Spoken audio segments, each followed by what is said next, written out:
भगवान बनना है, भगवान के बाजू में बैठना, वो भगवान बनने की कला को आत्मसात करना, भगवान बनने की हैसियत को लाना है, वो भगवान बनने को अपने आप को तैयार करना है। तो अपना मंगलाचरण चल रहा है बहुशुद्ध भक्ति पर कि तीर्थंकर बनना है तो ज्ञान के रखने वाले गुरुओं की करो भक्ति, तीर्थंकर बनना है तो ज्ञान को लेने वाले गुरुओं की करो भक्ति, तीर्थंकर बनना है तो ज्ञान को दिलाने वाले गुरुओं की करो भक्ति, तीर्थंकर बनना है तो ज्ञान को बांटने वाले गुरुओं की करो भक्ति, तीर्थंकर बनना है तो ज्ञान को लिखने वाले गुरुओं की करो भक्ति, तीर्थंकर बनना है तो ज्ञान को मतने वाले गुरुओं की करो भक्ति, तीर्थंकर बनना है तो ज्ञान को रटने वाले गुरुओं की करो भक्ति, तीर्थंकर बनना है तो ज्ञान को उतारने वाले गुरुओं की करो भक्ति। इस पर अपनी चर्चा प्रारंभ हुई और मैंने भूषुत का अर्थ आपको बताया। जो शुद्ध के परिगाम पारगामी है, दादुशांग के ज्ञाता है, वह गंधर्व परमेश्वरी जो शुद्ध की रचना करते हैं और वो शुद्ध की जो चलती आई परंपरा है उसका वो निर्वाह करते आए, वे कहलाते हैं बहुशुद्ध ज्ञानी। लेकिन ध्यान रखना, ये बोला था बहुशुद्ध कौन है? जिससे केवल शब्द ज्ञान हो, जिसे बोलने की कला आती हो, पांडित तो वो नहीं, सच्चे अर्थों में तो बहुशुद्ध वो का अर्थ ये कि जो संयम में निरत रहते हुए और ज्ञान की ऊंचाई को छूता है, वो बहुशुद्ध महामुनि ही को ही ये उपाधि प्राप्त हो सकती हैगी। इस बहुशुद्धत्व को आपके बीच में हमने रखा था और ये भी कहा था कि संयमी ज्ञानी में और असंयमी में जमीन आसमान का अंतर है। विद्वान जो बोलता है वो केवल शब्द होता है, संत जो बोलता है वो शब्द नहीं, वो तो मंत्र होता है। कल आपको ये वाली बात बोली क्योंकि उनके मुख से निकला एक एक शब्द उनकी अनुभूति से जुड़ा होता है, उनकी साधना से अभिसिंचित होता है, तो महान होता है। इसलिए साधु की वाणी को बड़े ही गदगद भाव से आपको बिल्कुल सुनना चाहिए, क्योंकि उनके खुद की अंदर की वो आवाज़ वो अपने आप निकलते चले जाती है। और ज्ञान का फल भी मैंने बताया था वो क्या है, हम अपने अंदर के विकारों को छोड़ें, अज्ञानता को छोड़ें, यही ज्ञान का फल है। और ऐसा ज्ञान जिनके हृदय में विकसित हो वो कहलाते हैं बहुशुद्ध। और बहुशुद्ध अगर मिल जाए तो उनके चरणों में रहो, उनके जीवन से अपने जीवन को अच्छा बनाओ और जितना लाभ ले सकते हो उतना लाभ ले लो। कल की अपनी ये बातचीत थी और कल हमने आपसे बोला था कि वैसे तो वो ज्ञानी ही हुआ करते हैं, बहुशुद्ध ज्ञानी ही हुआ करते हैं और उन्हीं के लिए ये सब कुछ रहेगा। लेकिन वो ज्ञान जिनके पास है और वो ज्ञान जिनके साथ है और वो ज्ञान के लिए जो ललायित है, वो सब 8 मंगलाचरण में वो सब के सब भी बहुशुद्ध ज्ञानी हैं या बहुशुद्ध ज्ञानी बनने की लाइन में खड़े हैं। तो पहला मंगलाचरण अपना हैगा और पहला अपना बिंदु है तीर्थंकर बनना है तो ज्ञान को रखने वाले गुरुओं की करो भक्ति। जानना और देखना ये तो स्वभाव है, पर उसमें भी सर्वज्ञ की वाणी का जिसके पास भंडार है वो तो ज्ञान का मालिक है। निश्चित मान के चलना, आपके पास बहुत कुछ हो सकता है, पर जिसके पास ज्ञान है उसके पास सब कुछ होता है। बहुत कुछ और सब कुछ, बहुत में भी सब नहीं है, पर जिसके पास ज्ञान होता है ना उसके पास सब कुछ होता है। क्योंकि ज्ञान का मालिक होना अपने आप में वो जो अपार धन संपदा से भी अधिक महत्व को रखता है। और वो पैसा, वो संपदा की विनय तो सब करते हैं, सब करते आए और सबको करना ही है, पर ज्ञानी की विनय और भक्ति करने में आप निश्चित मानना आज नहीं तो कल ज्ञानी बन जाएंगे। क्योंकि आप किसकी विनय कर रहे हैं? आप वो महापूज्य शुद्ध की विनय कर रहे हैं। और मैं ये मानता हूं कि जैसे देव, शास्त्र और गुरु तीनों की विनय आई है, लेकिन जिनके पास शास्त्र है उनकी विनय और अधिक करना चाहिए। गुरु की विनय अलग हो गई, लेकिन गुरु वो गुरु जिनके पास अपार ज्ञान का भंडार समाहित है, संयोजित है, दिन रात जो ज्ञान के उस भंडार को खोलते रहते हैं, देते रहते हैं, बांटते रहते हैं, दिन रात ज्ञान की आराधना में जो संलग्न हैं, उनके लिए आपका और अधिक अंदर से समर्पण होना चाहिए, अहोभाव होना चाहिए उनके प्रति। क्योंकि वो क्या है? उनके पास वो है जो किसी के पास नहीं है। बहुत पुण्य से वो ज्ञान रूपी लक्ष्मी मिलती हैगी, वो ज्ञान रूपी लक्ष्मी होती हैगी, अच्छों के पास नहीं हो पाती है। सब बातों में दिमाग चल जाता है, पर ध्यान रखना। माँ जिनवाणी के पास और माँ जिनवाणी को अपने पास रखने वाला वो बहुत धन्यभागी होता है। और उन धन्यभागी पुण्यशाली जीव की अगर आप भक्ति करोगे, अगर आप उन महान व्यक्ति के साथ जुड़ने का प्रयास करोगे तो बहुत अच्छी बात है। बहुत सारे ऐसे व्यक्तित्व हैं जिनके पास वो ज्ञान का अपार भंडार था। हमारे संग में भी अनेक साधु हैं जिनके पास बहुत ज्ञान के वो धारी हैं। मैं पूज्य निर्यापक श्रवण संभव सागर जी के साथ रहकर शुरू से ही अध्ययन किया। गजब जिनवाणी के प्रति रुचि, कहीं से भी उनसे उठाकर कुछ पूछ लो बहुत अच्छे से वो जवाब दे देते और हर प्रकार से हर तरीके से अपनी बात को वो समझाते थे। ऐसे मैंने उनके साथ कर्मकांड ग्रंथ पढ़ा, मैंने उनके साथ पंच संग्रह ग्रंथ पढ़ा, मैंने धवला जय धवला क्या पूरा स्वाध्याय महाराज जी के साथ किया, संभव सागर जी के साथ किया। वो मैं हम लोग मिलकर उस स्वाध्याय पूरा करते थे। तो जिनके पास ज्ञान हो उनकी विनय हमेशा हमें करना चाहिए।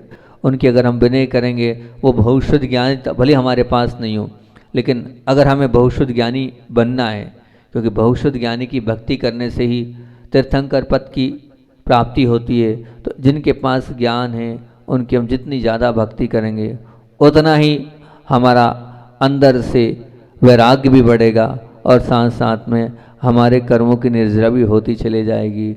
अभी हमारे यहाँ दमोह में निर्यापक श्रवण अभय सागर जी थे। ज्ञान की और जानकारियों की श्रृंखला में उनका तोड़ नहीं है।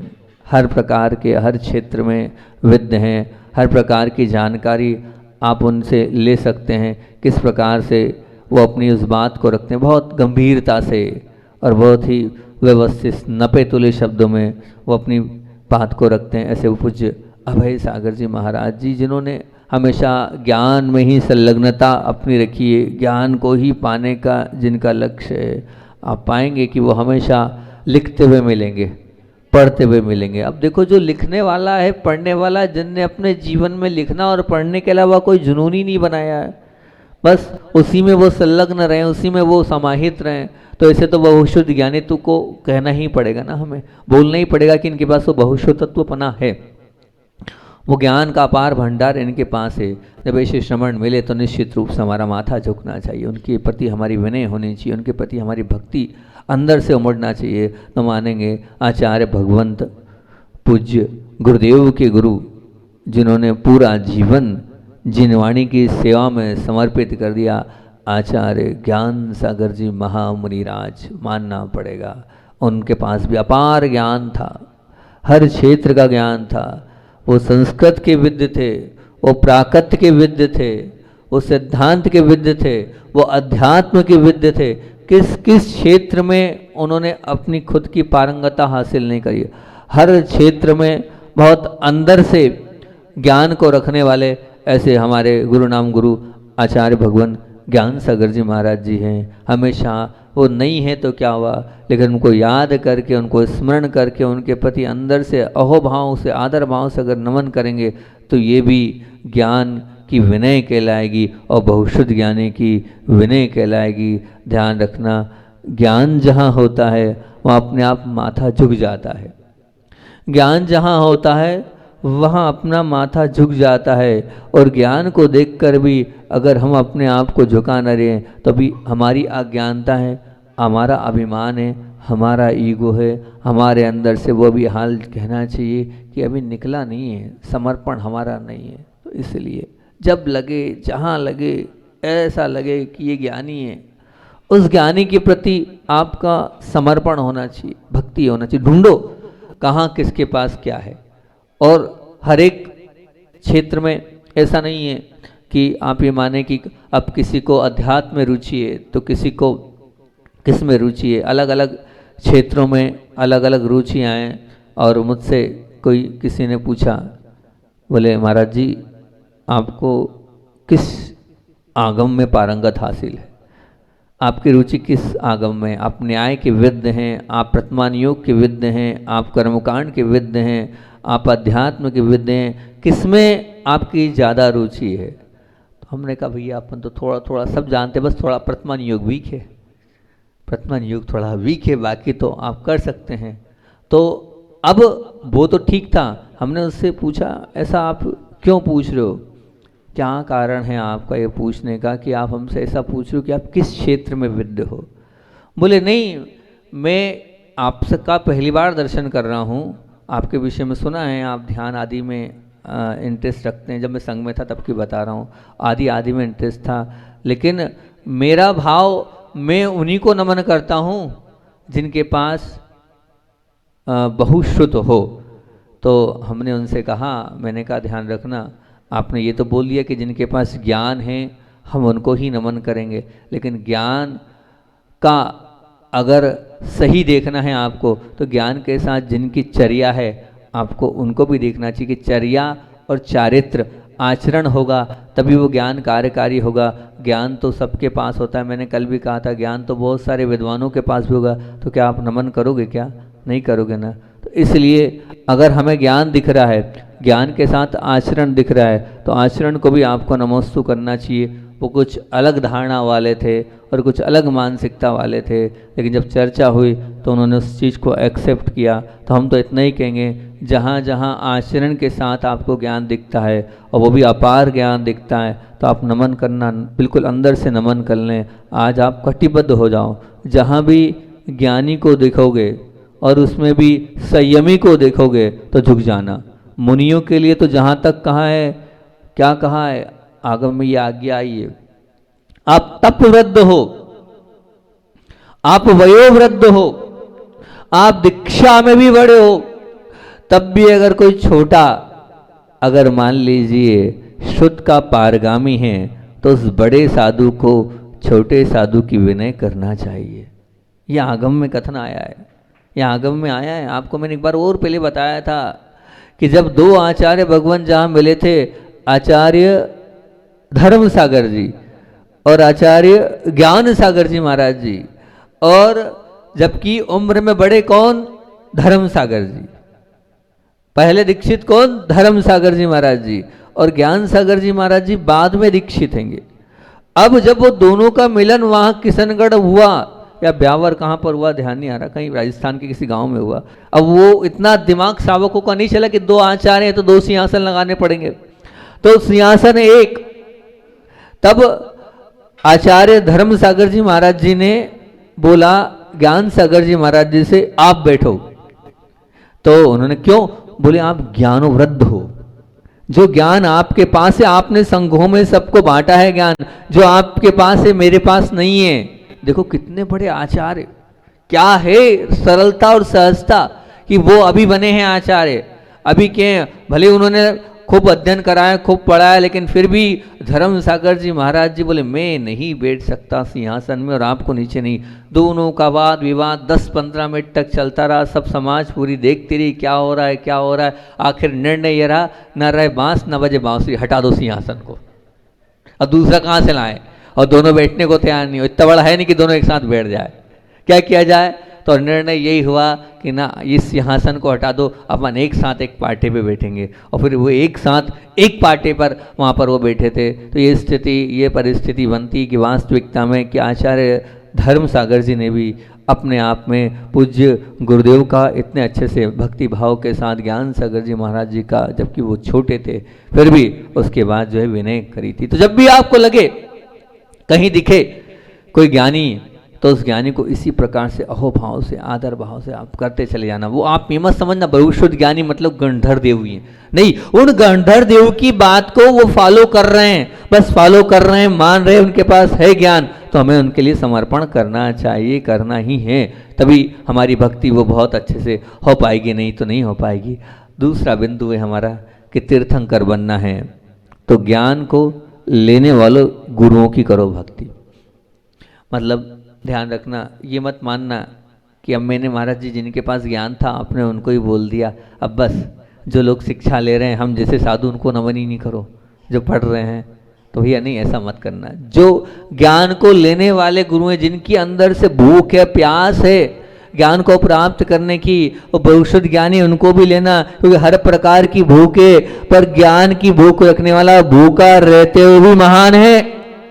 बिल्कुल, क्योंकि उसको भूख किसकी है, ज्ञान की भूख है, नहीं मिलती आजकल ज्ञान की भूख, भैया सबकी भूख मिल रही है, ख्याति पूजा लाभ की खूब भूख है, लेकिन ज्ञान को प्राप्त करने की भूख बहुत कम मिलती है। जहाँ दिखे आपको कि वास्तविकता में ये ज्ञान का भूखा है, आप नमन कर लेना, क्योंकि ज्ञान प्राप्त करने की लालसा, ज्ञान प्राप्त करने की अभिलाषा, ज्ञान प्राप्त करने की इच्छा, ज्ञान प्राप्त करने की रुचि, ज्ञान प्राप्त करने की वो तत्परता, जहाँ दिखे नमन कर लो, यही बहुत शुद्ध ज्ञानी हैं, क्योंकि ज्ञान के पीछे दौड़ रहे हैं, ज्ञान के पीछे भाग रहे हैं, ज्ञान के लिए लगे हैं, ज्ञान के लिए समर्पित हैं, बस वो भी बहुत शुद्ध ज्ञानी हैं। क्योंकि हम ये मान के चलें कि आज आप निश्चित रूप से ये समझ लेना, हर क्षेत्र में रुचि है, लेकिन माँ जिनवाणी के क्षेत्र में रुचि नहीं बनी। आज न्याय का ज्ञान गौण होता चला जा रहा है, आज सिद्धांतों का जो है वो बिल्कुल गौण होता चला जा रहा है, ये निश्चित मानना। तो ये ज्ञान की रुचि, जो ज्ञान के प्रति आस्था वाला होता है, निश्चित रूप से वो जब ज्ञानी की देखता है तो अंदर से अहोभाव आदर भाव उसके आ ही जाता है। तो ज्ञान होने से बहुत शुद्ध मानना, ये तो सब मानते हैं, पर जो ज्ञान को पाने के ललायक ऐसे साधक हों, उनको बहुत शुद्ध ज्ञानी ऐसा मानो कि इनकी रुचि, इनकी भूख है ज्ञान को प्राप्त करने की, तो वो भी उनके लिए भी आपका निश्चित रूप से नमन होना ही चाहिए हो। जब अभी जैसे मान लीजिए कि हमने कहा ध्यान कराना है, तो ध्यान भी अपने आप में क्या है, एक प्रकार से अलग अलग प्रकार से आपको सीखकर अपने जीवन को अच्छे बनाने की वो कला है। तो मैंने जैसे ही कहा कि नमोकार मंत्र हीलिंग, वो ध्यान आपको हम करा रहे हैं, और वो ध्यान अगर आप सीख लेंगे, आप उस ध्यान को आप कर लेंगे, तो उससे आपका जीवन अच्छा बन जाएगा, क्योंकि उस नमोकार महामंत्र में बहुत अपार शक्ति हैगी। उस नमोकार मंत्र हीलिंग से सैकड़ों पेशेंट, ताकत आपके अंदर होना चाहिए, आप कैंसर जैसे रोग ठीक कर सकते हो। सोचो, आप जो रोग ठीक नहीं है, जिसका इलाज नहीं है, उसका भी इलाज आप कर सकते हो, कैंसर जैसे रोग ठीक कर सकते हो। और भी भीषण, कल हम परसों रात्रि में हमने स्वाध्याय में वो सब बताया था सबके बीच में कि इस प्रकार से करने से मतलब ऐसा करते हैं तो इस प्रक्रिया से बहुत सारे लोगों के रोग दूर हुए हैं। अब उनकी खुद की अंदर की उन्होंने जब सीखा तो उन्होंने अनुभव बताया, बीमारी तो अपने आप में है ही, लेकिन अंदर का खुद का आत्मविश्वास भी जाग गया, और हम आदमी को पकड़ना सीख गए इस ध्यान के बाद। और साथ साथ में अंदर जो गुस्सा एक भरा रहता था, क्रोध भरा रहता था, तो इसको करने के बाद वो अंदर का क्रोध गुस्सा भी समाप्त होने लगा। रवि भैया बोल रहे थे जिनको औषधि नहीं लेना है, प्रतिमाएं ले लिए, उनको विशेष इस ध्यान को अटेंड करना है, ताकि कम से कम किसी के आगे हाथ पैर जोड़ने की आवश्यकता नहीं। आपको उस नमोकार महामंत्र के उस हीलिंग से आप स्वयं अपने आप को ठीक कर सकते हो, स्वयं अपने आप को जो है स्वस्थ कर सकते हो, और दूसरों को तो कर ही सकते हो। तो उस नमोकार महामंत्र हीलिंग का इसलिए मैंने याद आ गया कि लेने की इच्छा, लेने की भूख बहुत बड़ी होती है। मैंने पहले बोल दिया करना है, पर नहीं करा रहा था, तो बच्चे लोग बोले महाराज जी वो कराना है, वो कराना है, तो ये कहलाती भूख, कि हाँ रुचि है आपको सीखने की, रुचि है आपको अपने जीवन को अच्छा बनाने की, ये रुचि रहेगी तो बहुत अच्छी बात हैगी। संघ में भी हम थे तो हमने देखा बहुत सारे महाराज उस ज्ञान की भूख से पीड़ित थे। पीड़ित इसलिए बोल रहा हूँ क्योंकि उनके अंदर जो है आकुल और व्याकुल हो जाते थे ज्ञान प्राप्त करने के लिए। हमारे संघ में भी हमारे नए नए महाराज आए, नीरज सागर जी को देखा, वो हमेशा लगे महाराज जी ये सिखाओ, महाराज जी ये पढ़ाओ, ये करा दो, बस कहीं मिलता था तो वो अंदर से। श्रवण सागर जी महाराज जी थे, काफ़ी साथ बैठे, स्वाध्याय किया, उन्होंने भी अंदर से भूख, ये सीख लें, वो पढ़ लें, ये कर लें, वो कर लें, और हमेशा लगे रहते थे। एक पूज्य धवल सागर जी महाराज जी थे, वो भी हमेशा कहीं से कुछ सीखने को मिल जाए, पढ़ने को मिल जाए, ज्ञान प्राप्ति हो जाए तो हम लगे रहें, उसमें लगे रहते थे। हमारे अभी आए थे विमल सागर जी, यहीं मिलन हुआ, आपको बता रहे हैं विमल सागर जी महाराज जी, देखो मैं कितना छोटा साधु हूँ, फिर भी वो मुझसे बड़े हैं, और मुझसे बड़े होने के बावजूद मैंने उनके आहार कराएं, आपको बताएं, उनके बाद का मैं दीक्षित हूँ, विमल सागर जी महाराज जी के बाद का दीक्षित। तो मैं बहुत छोटा हूँ, लेकिन फिर भी जब भी मिलन हुआ है उनसे मेरा, उनने मुझसे सीखने का प्रयास किया है।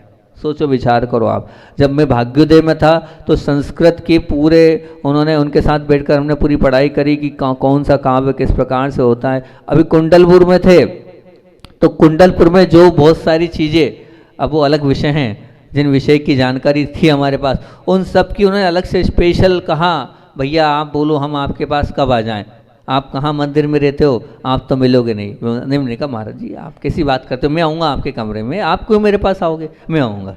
क्योंकि अब मैं यहाँ वहाँ बहुत सारे उसमें कुंडलपुर में बिजी हो जाता था, 3 दिन तक वो बुलाते रहे, फिर चौथे दिन से कहा महाराज जी आज आपको ही समय दूंगा, मैं किसी को नहीं दूंगा। 4 दिन फिर उनके साथ बैठकर तो मुझे लगा ये ज्ञान की भूख, ये ज्ञान की रुचि कि मिल जाए, जितना मिल जाए उतना हम ले लें, हर एक, ऐसा नहीं कि यही तो हर एक विद्य में हम बढ़ते चले जाएं। ऐसे विमल सागर जी महाराज जी का, साथ में शीतल सागर जी थे, उनकी भी रुचि देखी किस प्रकार से वो ज्ञान की भूख रखते थे, ज्ञान हमें मिल जाए, हमारा समय खराब नहीं हो। और एक और नाम बोलता हूँ, पूज्य पुनीत सागर जी महाराज जी, बहुत स्वाध्याय पूज्य पुनीत सागर जी के साथ हमने बैठ के किया है। तमाम जितने ज़्यादा ये रुचि थी कि जितना पढ़ सकते हैं पढ़ लें, बचने नहीं दें हम, कोई आगम ग्रंथ बचना नहीं चाहिए। ऐसी रुचि के साथ कभी भी 1 मिनट खराब नहीं होने दे दिया। वो आहार के बाद आते थे तो भी हम लोग बैठ जाते थे, किसी को समय नहीं दिया और उस स्वाध्याय में रुचि रखते थे। अभी गए संग में आनंद सागर जी मिले, आनंद सागर जी भी इसी प्रकार से दिन रात स्वाध्याय में लगे रहते हैं, दिन रात ये पढ़ लूँ वो पढ़ लूँ, ये सीख लूँ ये कर लूँ। ये रुचि होना चाहिए, ये अंदर से जागृति होना चाहिए। पूज्य सागर जी महाराज जी, त्रिलोक परिणति का स्वाध्याय उनके साथ किया, अतुल सागर जी, पूज्य सागर जी। तो ये रुचि जब होगी तो ये मत मानना जो सीखने वाले हैं, जो सीखने वाले हैं वो भी बहुत शुद्ध ज्ञानी हैं, क्योंकि उनकी इच्छा क्या है, उन सब ज्ञान को प्राप्त करने के अंदर से भूख है। अब वो सब ज्ञान प्राप्त करने की अगर अंदर से भूख है तो आप उनको भी बहुत शुद्ध ज्ञानी की संज्ञा में ही लेते चले जाना। वो भी ये मान के चलना कि वो ज्ञान की ओर बढ़ रहे हैं तो बहुत शुद्ध ज्ञानी है। आप भी विचार करना, जब ऐसे ज्ञान को पाने वाले गुरु अगर आपको दिखे, भक्ति हम कम ना करें, उनके प्रति हमारा समर्पण आता चल जाए, वैसे ही पाने की रुचि हमारे अंदर भी आ जाएगी। जब हम ऐसे गुरुओं के पास बैठेंगे उठेंगे, उनकी भक्ति करेंगे, तो निश्चित ये मान के चलना हम भी उनके जैसे बनने की रुचि, उनकी जैसी भूख हमारे अंदर भी आती चले जाएगी, हम भी उन्हीं के प्रकार से बन जाएंगे। वो निश्चित मानना। वैसे तो साधु ये निश्चित है कि इस कक्षा, मतलब इस कक्षा के स्वामी हैं। किस कक्षा के? वैसे तो इस कक्षा के जो स्वामी हैं बहुशुद्ध ज्ञानित्व, ये पद सिर्फ संयमी के लिए कहा गया है। इस कक्षा के स्वामी सिर्फ संयमी है, पर आप अपने बीच में भी निकालना, कौन ऐसा है जो ज्ञान के पाने के लिए सब भूल जाता है और पूरा समय ज्ञान के लिए समर्पित कर देता है। सब भूल जाता है और अपने आप को कहाँ लगा लेता है, बस ज्ञान के लिए समर्पित कर देता है। ऐसा आपको अपने बीच में देखना। गुरु तो हैं ही, इस कक्षा के स्वामी गुरु ही हैं, ठीक है, लेकिन आप लोगों के बीच में भी होगा। आप देखोगे तो ऐसे लोग मिलेंगे कि जो है सीखने के लिए इतने आकुल व्याकुल रहते हैं और उसके लिए वो तैयार रहते हैं, जब चाहो जैसे चाहो जिस प्रकार से चाहो बस मिल जाए। जब कहीं गुरु से भी सीखने को मिलता है तो उससे ज़्यादा आप विचार करना कौन ऐसा है। अब देखो, काम किसको नहीं है, हर एक को काम है घर गृहस्थी का, कोई फ्री नहीं है इस संसार में, ठीक है ना। सबके पास कुछ ना कुछ है, लेकिन उस कुछ ना कुछ है में से भी सब दुकानदारी वाले हैं, ऐसा कोई नहीं कि बेरोजगार है वो, है ना, सब कामकाज वाले हैं। तो अब उस कुछ ना कुछ में भी समय निकाल कर हम सब छोड़ दें, लेकिन अगर कहीं सीखने को मिल रहा है तो उसको सीख लें हम। ऐसी रुचि वाले जितने लोग हैं उनको भी महत्व देना, आप उनका भी आप सम्मान करना, आप उनको भी देखने का प्रयास करना, आप उनके भी पीछे पड़ने का प्रयास करना, आप कि देखो ये इस प्रकार से हैं। मिल जाएंगे आपको हर जगह 2 5 10 लोग हमें तो मिल जाते हैं जो रहते हैं, हाँ भैया भक्ते भक्ते पढ़ते हैं, भक्ते भक्ते करते हैं और भक्ते भक्ते सीखते हैं। और एक मतलब एक भाई का मैं बताता हूँ आपको, कि नाम नहीं बोलूँगा, नाम नहीं बताऊँगा, वो एक छेड़ाला पढ़ने के लिए, और छेड़ाला सामान्य ग्रंथ है, कोई ऐसा कोई विशेष ग्रंथ नहीं है कि छेड़ाला के लिए कोई बहुत वो चाहिए। अब रुचि देखना, छेड़ाला जैसे ग्रंथ पढ़ने के लिए 35 किलोमीटर जो है वो भाई रोज जाता था और छेड़ाला पढ़ने के लिए वहाँ पहुँचता था। और पूछा उससे, भैया सिर्फ 1 घंटे के लिए आते हो, छेड़ाला भर पढ़ने के लिए आते हो, ऐसा क्या है कि यहाँ तक आ रहे हो, उसमें कौन सी विशेष बात है? तो उसने कहा सबसे बड़ी बात तो गुरु मुख से सीखने को मिल रहा है, पुस्तक से तो मैं पढ़ लूँगा, और कोई विद्वान से भी मैं पढ़ लूँगा, सांगानेर के विद्वान भी आते हैं पढ़ाने के लिए, लेकिन गुरु मुख से छेड़ाला में क्या पता कौन सी लाइन क्या घर कर जाए मेरे और कैसे मेरे जीवन को बदल जाए।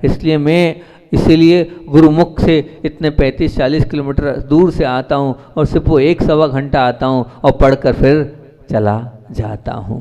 ये अंदर से अपने आप में एक भक्ति, एक अहोभाव, एक आदर भाव क्या है ज्ञान के प्रति, ऐसी भूख है आपके अंदर कि मिल जाए 40 किलोमीटर और चले जाएं और पढ़ ले। आप तो भाषा के भाषा में भी नहीं आ रहे हैं कि आपको कौन कौन से ग्रंथ अपने जीवन में जरूर पढ़ना चाहिए, क्योंकि अपना समय हो गया है। तो कौन कौन से ग्रंथ आपको पढ़ना चाहिए, कल उस पर चर्चा करूंगा और बता दूंगा कि ये ग्रंथ अपने जीवन को महत्वपूर्ण मानना। और अगले बिंदु पर भी अपन कल चर्चा करेंगे कि ज्ञान को दिलाने वाले गुरुओं की भी करना है भक्ति। कल अपन ज्ञान को दिलाने वाले गुरु और कौन कौन से ग्रंथ आपको अपने जीवन में महत्वपूर्णता रखने पढ़ना चाहिए, पहले आपने दिमाग से लगाना। आचार्य भगवान की काफ़ी लंबे समय से अपन चर्चा कर रहे हैं, काय की चर्चा कर रहे हैं, वो हर्पिस जैसे रोग की। लगभग मेरे ख्याल से आपको हमने लंबी वार्ता 2 जुलाई से लेके लंबे समय तक ये लगभग 2-3-4 अगस्त तक आपको पूरी वो जानकारी दी। अब वो रोग धीरे धीरे ठीक होता जा रहा था और ठीक होते होते योग संयोग की बात है कि वैयावृत्ति का परिणाम ये रहा कि लगभग 8 अगस्त को आचार्य भगवान ने घोषणा कर दी, देखो तुम लोगों ने मुझे बीमार बना दिया है, अब कितना बीमार बनाओगे, अब मैं स्वस्थ हो चुका हूँ और जब स्वस्थ हो चुका हूँ तब विकल्प नहीं करो। 8 अगस्त के दिन आचार्य श्री जी ने कहा अब सर्वार सिद्धि ग्रंथ लगाना है और सर्वार सिद्धि का पूज्य गुरुदेव ने वाचन प्रारंभ कर दिया। देखो इतना सब कुछ आचार्य श्री जी कि इस परिस्थिति को आपके बीच में इतने दिन से अपन ने रखा, देखा किसी समता की परिणति उन्होंने अपनी बनाए रखी और एक प्रेरणास्पद उन्होंने अपने इस रोग को सबके बीच में रखा कि देखो कर्म का उदय सबके साथ आता है और वो किस प्रकार से प्रसन्नता के साथ और किस प्रकार से अंदर सहनशील बनते हुए वो दर्द वो पीड़ा वो भी नतमस्तक हो गई और अपने कदमों को उन्होंने उस कठिन परिस्थिति में जब एक कदम चलना मुश्किल था उसके बावजूद भी